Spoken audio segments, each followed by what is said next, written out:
للجميع. النهاردة احنا داخلين في موضوع مهم جدا في غاية الأهمية، وبرنامج جديد وموضوعات جديدة علشان ما نخليكمش تملوا مننا.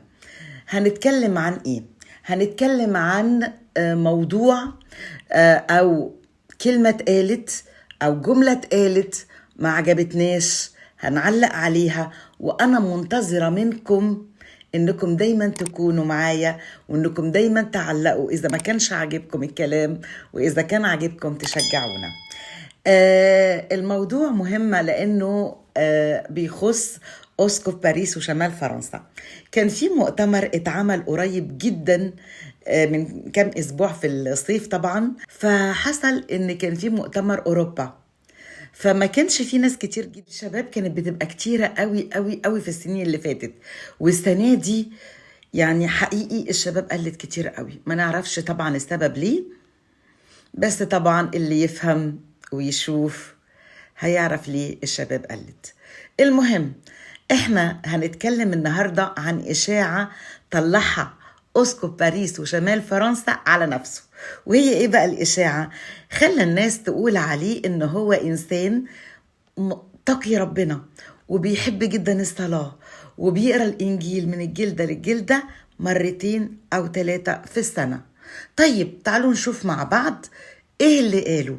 وطبعا لازم تعرفوا الإنسان اللي بيقرأ الإنجيل لازم يبقى على لسانه كآيات وبشواهد، وطبعا لازم يدينا من اللي عنده، لأن من كلامك تتبرر ومن كلامك تدين. سيدنا في ايده الحاجة دي تطلع منها زي ما بيقولوا بالمثل البلدي، يعمل من الفسيخ ايه؟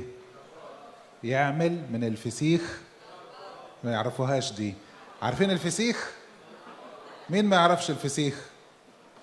سيدنا بيعمل من الفسيخ شربات، يعني يطلع من اي حاجة وحشة يطلع ايه منها حاجة رأيكم في الكلام كويسة. اللي قاله؟ قال ايه؟ قال الأسقف يصنع من الفسيخ شربات. يا لهوي! وايه، حد فيكم يعرف الفسيخ؟ وشفتوا اسلوبه هو بيتكلم؟ بصراحة يعني مش ممكن ده يكون أسقف. أنا ده ممكن أقول عليه واحد بيقعد على قهوة، واحد بيشوف أفلام تركية وأفلام هندية أو أفلام لبنانية أو مصرية، لأنها كلها أمثال.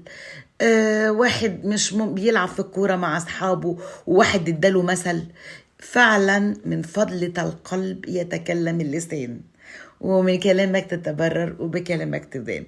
فبدل ما يا أسقف تروح تعلم الناس وتقول لهم في قضاء 14 يخرج من الآكل أكلا ومن الجاف حلاوة، ريح تقول لهم إن الأسقف بيخلق من الفسيخ شربات.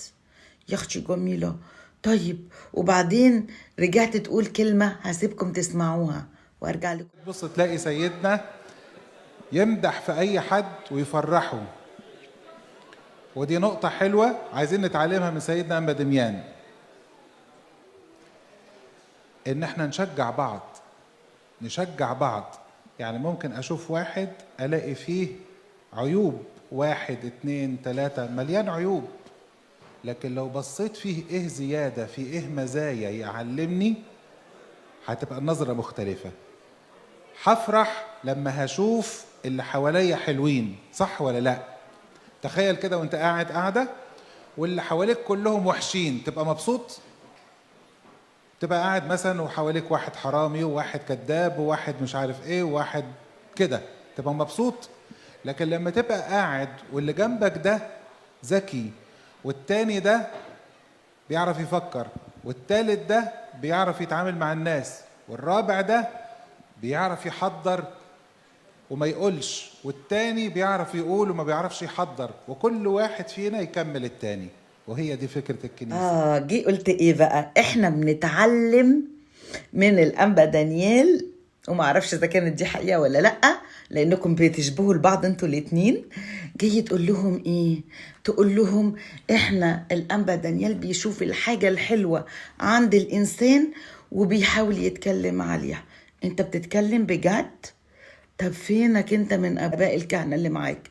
فينك انت من الشعب اللي انت طردته من الكنيسة؟ فينك انت من ابونا اللي طردته وسفرته مصر؟